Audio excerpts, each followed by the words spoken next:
Hey, what's up? This your boy Big Man. You already know what it is, man. So let's get right to it. Okay, so today we're going to be talking about Wack 100. Now, Wack 100 has been vocal on social media about this whole Tory Lanez and Meg Thee Stallion situation. Now, in no way are we trying to minimize what Meg Thee Stallion went through or try to negate any of the facts that she brought forth in her recent interview. Now, for those of you who don't know, Meg Thee Stallion was recently interviewed by Gayle King, who's like a famed journalist. I think she's really close and tied to the Oprah network and stuff like that, right? And she basically, broke down what she felt happened that night, her point of view. Now, Wack 100, he's taking a stance, and he's actually put it out there that he feels the real victim in this situation was Tory Lanez, which has a lot of people on social media talking. Because Wack 100 doesn't bite his tongue. He kind of says what he feels and, goes at it about his way. Like we can tell from the whole thing between him and Hassan Campbell, he doesn't pull any punches. And he obviously feels like Tory Lanez is getting a raw deal in this situation. Now, there's a story from hiphopdx.com I want to talk about where we go over the post that Wack 100 made recently and another post that he made where he pretty much called Tory Lanez the people's champ. Now, before we break down the story and talk about all these details, do me a favor. Make sure you hit that like button, make sure you hit that subscribe button, and man, let's get it. Okay, now that we got that out of the way, let's talk about this news story or this, article about Wack 100 from hiphopdx.com. Now, in the headline, it says this. It says, Wack 100 calls Tory Lanez the real victim following Meg Thee Stallion television interview. Now, Meg Thee Stallion sat down for an interview with CBS Mornings on Monday, April 25th. Speaking with journalist Gayle King, the 27-year-old rapper opened up about the July 2020 shooting incident involving Tory Lanez. Visibly emotional, Meg recounted her version of what happened that fateful summer night in Los Angeles. Now, a lot of people have been talking about this interview. There's been a lot of back and forth about it on social media. I think DJ Academics did a Twitch and he broke down, his point of view of the interview with Gayle King that she had. And, people are still stuck in the middle. They don't know who to believe. Even though, everybody definitely wants to support Megan Thee Stallion and wants to believe her. When it comes to the court case, a lot of the details that have come out have been a little weird, man. I'm going to be real with saying that. Like, there's no clear understanding of what exactly took place because you had one report saying that, Tory Lanez, his DNA wasn't on the weapon. And then you had another report coming out and saying one other thing. So it's like people are still stuck in the middle. I'll say that, man. They're trying to sit back and wait this one out just like everybody else, right? Because once the verdict comes down, that's where the story really blows up. And you can tell that a lot of fans on social media, they're waiting for that determination to come down so they know how to move forward and to comment on the situation, man. You can kind of gauge that right now, right?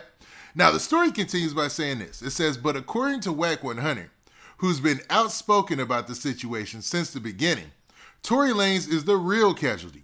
Shortly after the interview aired, the Dogmatic music manager shared a post suggesting Megan Thee Stallion is lying about the entire incident. Now, that's their words in this story. And I'm not sure if that's exactly what Wack 100 was trying to convey, but man, he doubled down by making this post here on social media.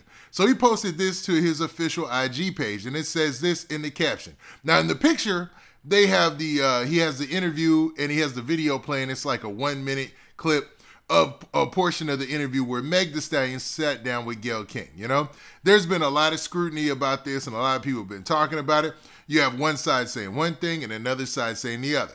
Now, Wack 100 posted that video, that short clip, with this caption. It said, not only did we say you lied, and in quotations it said you, and it continues by saying you said you lied, both in quotations, right? He also says this. It says, now it went from saying you stepped on glass to a gunshot to the foot, to I don't want them to kill any of us. Now, talking about what's in the interview, which she said that she basically wanted to protect everybody in the vehicle and didn't want any harm to come to anybody in the vehicle, right? Now, it continues by saying, I'm crying for Tory Lanez, the real victim. All this needs to stop. No DNA or prints on the gun, and she's still going. Guess we can all call it the little boy that cried wolf.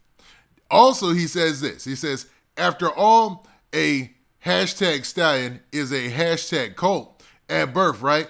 Hope that didn't go over your heads. So making a statement about, her name being Stallion and, measuring that to a cult, which is a young horse, you know what I'm saying? A young male horse. And saying that she's the cult that cried wolf or something like that. That's how I broke that down. And if I'm wrong, tell me in the comments, right? But basically, he's harping back also to that report where it said that Tory Lanez DNA was not found on the gun. Or I think it said that it was inconclusive or something like that. And there was a huge debate online about exactly what does that mean. Does that mean that, if it's inconclusive, does that mean there's no DNA on the gun or on the magazine? So, what does that mean? Like this, why are we still debating this is a good question, man. Now, the story also continues by talking about this. It says, Meg Thee Stallion did admit she lied to the police while speaking to King. Naturally, King wondered why she didn't just tell the truth in the moment. But because George Floyd had just died at the hands of the police 2 months prior, Megan said she feared for their lives. In quotes, it says, I don't remember everything they said to me, but I remember them asking me, what's happening? What's happened to you? She said, and also in quotes, it says, and I didn't want them to kill any of us or shoot any of us. So I just said, I stepped on glass because I didn't want. And then, it ends right there.